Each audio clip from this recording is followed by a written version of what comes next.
लोगों ने कल लास्ट टॉपिक जियोलाइट्स कंप्लीट किया था। अब हम लोग मेन जो टॉपिक स्टार्ट करने जा रहे हैं वो है कोलॉइडल पार्टिकल्स, लेकिन हेडिंग वो नहीं लिखेंगे अपन, क्योंकि अभी उससे पहले हमें ये पता होना चाहिए कि व्हाट आर ट्रू सॉल्यूशन, उसके बाद में व्हाट आर कोलॉइडल सॉल्यूशन या ट्रू कोलॉइडल, और third one is suspension. Colloidal solution, true solution और सस्पेंशन। पहली बात तो हम सॉल्यूशन वर्ड पर पहुंच गए, यानी हमें वर्ड चाहिए सॉल्यूट और सॉल्वेंट। तो सॉल्यूट और सॉल्वेंट जब मिक्स होगा तब बन रहा है सॉल्यूशन। वो सॉल्यूशन को हम तीन पार्ट्स में डिवाइड करते हैं। मेन टॉपिक जो हमारा रहेगा वो कोलॉइडल है, लेकिन उससे पहले अपन ट्रू और सस्पेंशन को भी कंसिडर करें। ट्रू मतलब the solution in which the particle size of solute is less than 1 nanometer. क्या हो रहा है?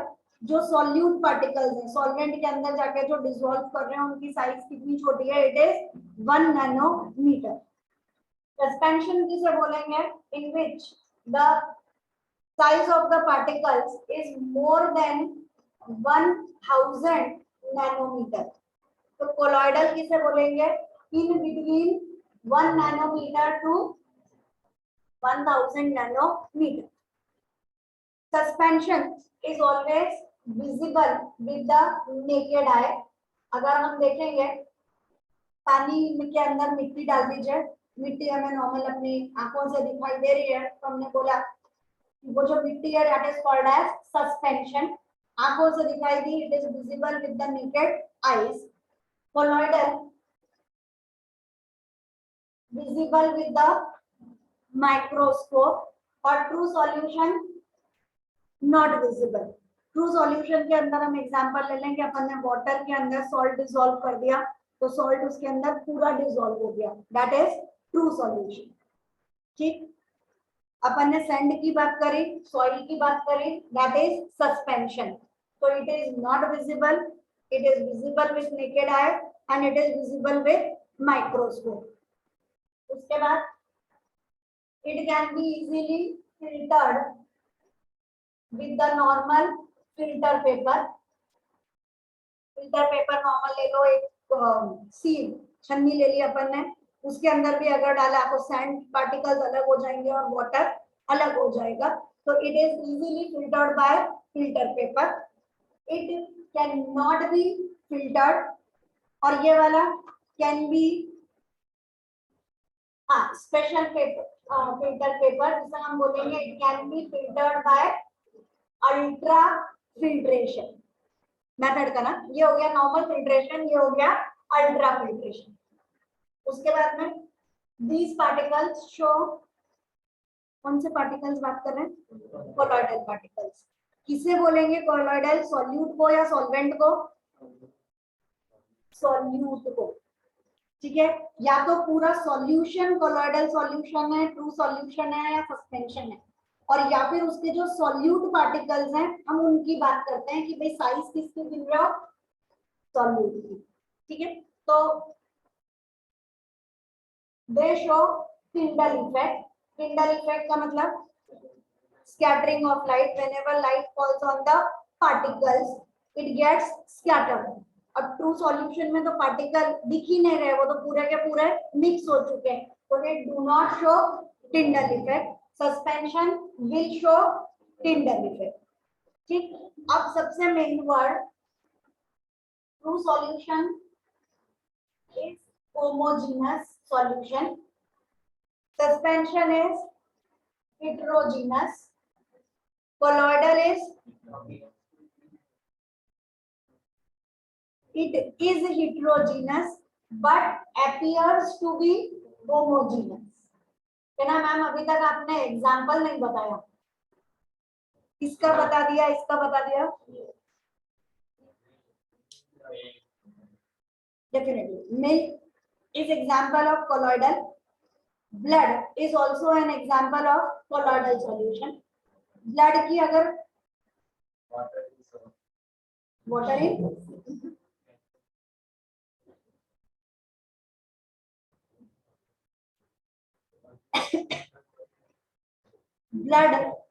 blood is made up of two parts. एक उसका फ्लूइड पार्ट होता है जिसे बोलते हैं प्लाज्मा, और दूसरा होता है उसका कोलॉइडल पार्ट जिसको हम लोग बोलते हैं सेल्स, आरबीसी, डब्ल्यूबीसी और प्लेटलेट्स. ये जो पार्ट है that is disperse, it is present in the blood plasma. जो भी फ्लूइड पार्ट है वो कौन है? प्लाज्मा. उसके अंदर आरबीसी भी है, डब्ल्यूबीसी भी है और प्लेटलेट भी है. लेकिन अगर बाई चांस हमें कट निकले लग जाए और ब्लड निकलना चालू हो, देन वी कैन डिफरेंशिएट कि look this is RBC, this is WBC, this is platelet. हम अलग अलग उसे आइडेंटिफाई हम नहीं कर सकते. कैसा हुआ? It appears to be. लेकिन उसको जब अल्ट्राफिल्ट्रेशन किया या सेंट्रीफ्यूगेशन किया, सेंट्रीफ्यूगेशन मतलब churning at very high speed, बहुत तेजी से अगर हम घुमा रहे हैं तो तेजी से घुमाने पे एक पार्ट प्लाज्मा वाला अलग हो जाता है, आरबीसी, डब्ल्यूबीसी ये सब अलग होते हैं. तभी हम लोग ब्लड टेस्ट करवाने जाते हैं. वरना ब्लड टेस्ट कैसे पॉसिबल होता है कि भाई what is the counting of RBC, WBC, हम अलग अलग उन्हें काउंट कर पाते हैं. ठीक है, तो ये कैसा दिखता है? It appears to be homogeneous, एक जैसा दिखता है, but by some special method we can differentiate the particles, that is it is heterogeneous. So it is heterogeneous but appears to be homogeneous. For example, milk के अंदर ना water present है, milk के अंदर cream present है जो हमें अपना नॉर्मल आंखों से दिखाई नहीं दे रही, लेकिन जब अपन दूध गर्म कर रहे हैं तो उसमें से क्या निकल रही है? जो क्रीम है वो पार्ट ऊपर. या ये छोड़ दो, पैक्ड मतलब पैकेट वाला जो मिल्क आता है वो अलग अलग रेंज में आता है. कोई थोड़ा सा सस्ता है, कोई थोड़ा महंगा है, मुझे ज्यादा नाम नहीं पता. हाँ, शक्ति, गोल्ड, मतलब मुझे नहीं पता नाम, मैं नहीं यूज करती. लेकिन सबके रेट अलग अलग हैं. क्यों अलग रेट प्रेजेंट है? क्योंकि एक के अंदर फैट का अमाउंट ज्यादा है, एक के अंदर फैट का अमाउंट कम. मतलब जैसा प्योर जिसे हम बोलेंगे कि भाई प्योर का प्योर दे दिया तो वो फैट ज्यादा है, उसमें से उसका फैटी पार्ट, उसका क्रीमी पार्ट निकाल लिया गया. अभी भी वो मिल्की है लेकिन उसमें फैट का अमाउंट कम हो गया, तो लोग बोलते हैं, बोले इट इज हेल्दियर. इस नाम से उसे बेचा जाता है, अपना अपना स्किल्स में बेचने के. तो बोले इसके अंदर फैट कम कर दिया गया, अब ये दूध आप लोग यूज करिए, ये वाला बढ़िया दूध है, ऐसा बोला जाता है. तो उसका रेट कम हो गया. तो हमें कहाँ पता चला कि ये वाला दूध अलग है और ये वाला दूध अलग है, लेकिन उसमें से फैट कम कर दिया गया. तो it appears to be homogeneous but actually it is heterogeneous. पता चलता है जो भी आपको लिखना है. Classification of colloids.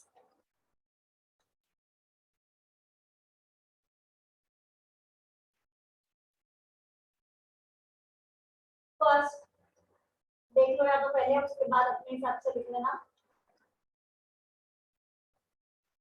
कि आपको एक एक करके लिखना है या सब एक साथ, क्योंकि हर एक के दो दो तीन तीन पार्ट्स हैं, वो सब अपने को लिखना पड़ेगा.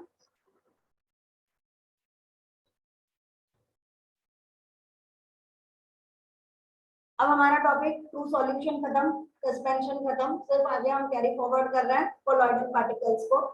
कोलॉइडल पार्टिकल्स को हमने मेन तीन पार्ट्स में डिवाइड किया. पहला पार्ट हमारा रहेगा on the basis of state of dispersed phase and dispersion medium. dispersed phase जिसे हम लोग बोलते हैं सॉल्यूट, और डिस्पर्शन मीडियम जिसे हम बोलेंगे सॉल्वेंट. तो on the basis of state of dispersed phase and dispersion medium, ये पहला क्लासिफिकेशन का point. Second, interaction of dispersed phase and dispersion medium, दोनों के बीच में जो इंटरैक्शन हो रहा है, हम यहाँ वर्ड बॉन्ड यूज नहीं कर सकते कि भाई किस तरह के बॉन्ड बन रहे हैं, ये बोलना गलत बात है कि covalent bond, ionic bond, van der Waals force, ऐसा नहीं. क्या वर्ड यूज कर रहे हैं हम? Interaction between disperse phase and dispersion medium. और थर्ड हमारे पास में है types of particles of dispersed phase and बस types of particles of dispersed phase. समझा दो।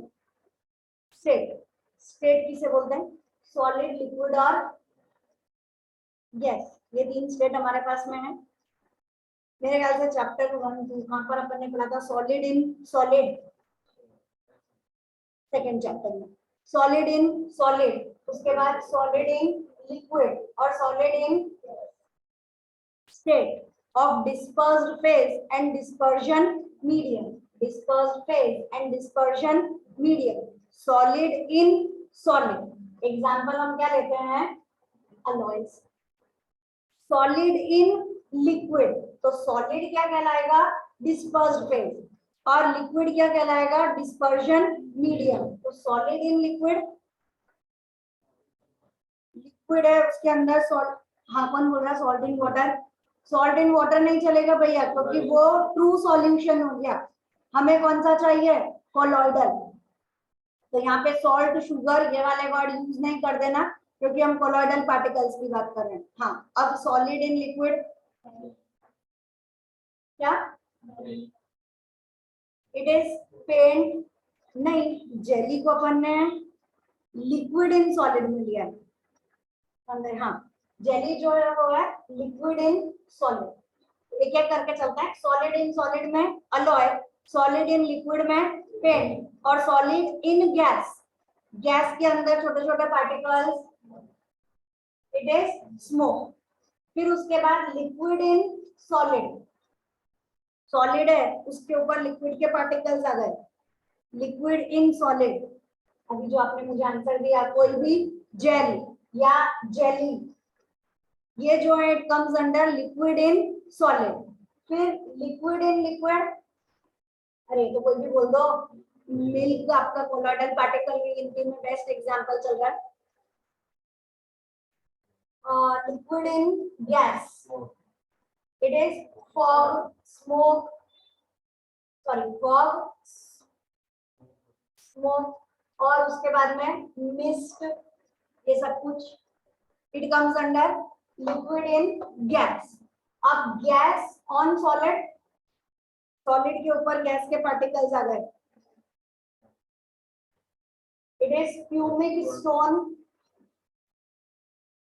वो हाथ पे साफ करने वाला पत्थर, इसमें छेद छेद होते हैं। फ्यूमिक स्टोन इतना हल्का होता है क्योंकि उसमें पोर्स प्रेजेंट है, उसकी डेंसिटी कम होती है, it can float on water, pumice stone. या हम वर्ड यूज कर सकते हैं फोम। तो gas in solid, gas in liquid, whipped cream कैसे? हाँ, whipped cream, gas in liquid, या कोई भी। वेरी गुड, एक सेकेंड में। एक हमारे पास हो जाएगा विप्ड क्रीम, एक हो जाएगा कार्बोनेटेड ड्रिंक, या हम बोलेंगे सोडा वाटर। तो वो आपका आ जाएगा गैस इन लिक्विड में। गैस इन गैस, ज्यादा मेहनत करने की जरूरत नहीं है। Air is example of gas in gas. तो यहाँ पे सोडा वाटर या कार्बोनेटेड ड्रिंक। क्या पढ़ रहे हैं अपन? State on the basis of classification of colloidal particles on the basis of state of dispersed phase and dispersion medium।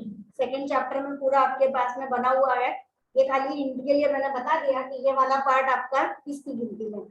अब interaction of dispersed phase and dispersion medium, इसके लिए हमारे पास में है, एक है लायोफोबिक और दूसरा वर्ड है लायोफिलिक। एक्चुअली हम लोगों ने कभी अगर वर्ड पढ़ा होगा 10th वगैरह में, तो हमने वर्ड पढ़ा है हाइड्रोफोबिक और hydrophilic. Hydro means water, phobic मतलब फोबिया। फोबिया मींस किसी भी चीज से हमें जो फियर है, डर है, तो हम बोलेंगे वाटर हेटिंग और हाइड्रोफोबिक। अब यहाँ पर हाइड्रो वर्ड नहीं है, क्या वर्ड है? लायो। लायो वर्ड क्यों दे दिया? When the dispersed phase hates, repulse, does not form bond easily, interaction is less, कोई भी लैंग्वेज लिखे, with the dispersion medium. भाई hydrophobic, hydro means water, water के अंदर आप जब कोई चीज डाल रहे हो तो वो वाटर के साथ इजीली इंटरैक्ट कर रही है या वाटर से रिपल्शन शो कर रही है। तो अगर वाटर से रिपल्शन शो कर रही है तो हमने वर्ड यूज किया हाइड्रोफोबिक। अब हम लोग बोल रहे हैं कि भाई हमें नहीं मालूम कि डिस्पर्जन मीडियम वाटर है या कुछ और है, तो when the dispersion dispersed phase क्या करता है, repels, does not show interaction, कोई भी लैंग्वेज आप यूज करिए, dispersion medium, dispersed phase, repulse, does not form bond easily, show less interaction, show repulsion to the dispersion medium, then it is called as lyophobic, phobic dull। और यहाँ पे lyophilic, when dispersed phase show easy interaction with the dispersion medium, then it is called as lyophilic। ठीक है, इसे हम लोग loving word hating word देंगे और यहाँ पर हम वर्ड देंगे लविंग। जब ये dispersed phase loves the dispersion medium, it is lyophilic. When dispersed phase hates the dispersion medium, then it is called as lyophobic। ठीक, एग्जाम्पल, हाँ तो ठीक है, लायोफिलिक में हमारे पास में फ्रॉम जिलेटिन स्टार्च। आप लोगों की गाड़ी जो है वो वाटर पे अटक गई तो थोड़ा सा वाटर से हटाइए क्योंकि डिस्पर्जन मीडियम कुछ और भी हो सकता है। ठीक है, अभी ये नहीं सोचना कि स्टार्च को हमने पानी में डाल दिया, कोई भी मीडियम प्रेजेंट हो सकता है। तो हम लोग गम, जिलेटिन, स्टार्च, प्रोटीन, इन सबको लेंगे लायोफिलिक की गिनती में। लायोफोबिक में किसे ले रहे हो, फोबिक में हम लोग लेते हैं metals like gold and silver in any dispersion medium. तो ये वाले आपके रहेंगे लायोफोबिक में, ये आसानी से किसी के साथ भी इंटरेक्शन शो नहीं करेंगे, ये वाले आपकी गिनती में रहेंगे लायोफिलिक में। पता चलेगा। अब लास्ट टॉपिक हमने लिया types of, on the basis of types of dispersed phase. Dispersed phase किसे बोल रहे हैं हम, सॉल्यूट। तो इसको अपन बाद में लिख देते हैं क्योंकि जगह खत्म हो गई। इसके तीन पार्ट्स रहेंगे, एक है मल्टी मॉलिक्यूलर, एक है मैक्रो मॉलिक्यूलर और last one is associated molecules. Multi, multi का मतलब क्या होता है, मल्टी मतलब many. So when many small particles combine together to form a large colloidal particle, then it is called as multi-molecular। बहुत ध्यान से सुनना क्योंकि यहाँ पर गलती होने के चांसेस बहुत ज्यादा। जब आप लिखने बैठते हो तो आप लोग भूल जाते हो कि हमें किस पे क्या लिखना था, इसीलिए मैं उस वर्ड का मीनिंग बता रही हूँ। मल्टी मतलब many। So when small many particles combine to form a large particle and that large particle is a colloidal particle, then it is called as multi-molecular colloid। जैसे सल्फर, सल्फर खुद colloidal particle की गिनती में नहीं आएगा। S combines to form S8 का पूरा एक मॉलिक्यूल बनाइए। हम ऐसे लिखते नहीं है, हम जनरल केमिकल रिएक्शन में खाली क्या लिख देते हैं, सल्फर। लेकिन जब अपन स्पेसिफिकली बोल रहे हैं तो ये क्या कहलाएगा, multi molecular, because many number of sulphur combine to form a molecule. तो multi molecular, this S8 is a colloidal particle. Macro, macro मतलब whose size is large। Large size के अंदर ये अपन ने एग्जांपल लिया, प्रोटीन लार्ज साइज है, starch large size है, जिलेटिन लार्ज साइज है। तो ये जितने भी गिनती में आएंगे larger, have high molecular mass. Biomolecules जो भी अपन ने पढ़े हैं वो सारे किसकी गिनती में ले लेंगे अपन, मैक्रो मोलेक्यूल्स की। एसोसिएटेड में लिखवाऊंगी, उसकी लैंग्वेज अपन लिखेंगे, बाकी आप कॉमन। एग्जैक्ट वर्ड जो हम लायोफोबिक और लायोफिलिक के लिए यूज करेंगे वो रहेगा लेस एफिनिटी और greater affinity. When the dispersed phase has less affinity for dispersion medium, exact word जो है वो एफिनिटी है।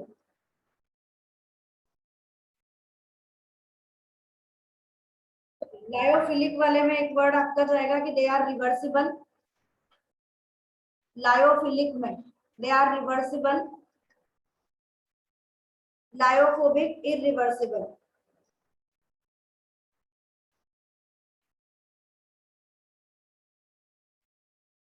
मतलब जो हमारे पास में सॉल्यूशन बना है, if we precipitate that solution, precipitate हो गया, उसके बाद वापस उसे ले लो and it can easily be mixed with dispersion medium to form the solution. Lyophilic है, प्रेसिपिटेट होगा, वापस लाके उसको मिक्स कर दो, वो वापस सॉल्यूशन बना देगा। लेकिन लायोफोबिक है ये वाला, लायोफोबिक है, तो if one gets precipitated then it will not form the solution again, वापस से वो सेम सॉल्यूशन नहीं बनाएगा, it is irreversible in nature. और दूसरा कि lyophilic do not have any charge और lyophobic has charge. Has charge का मतलब सुन लीजिए, हैज चार्ज का मतलब कि जो भी लायोफोबिक होंगे when placed in electric field they move either towards cathode or anode। तो क्यों मूव कर रहे हो, क्योंकि उसके ऊपर कोई चार्ज आ गया होगा, इसीलिए वो मूव कर पा रहे ऐसे।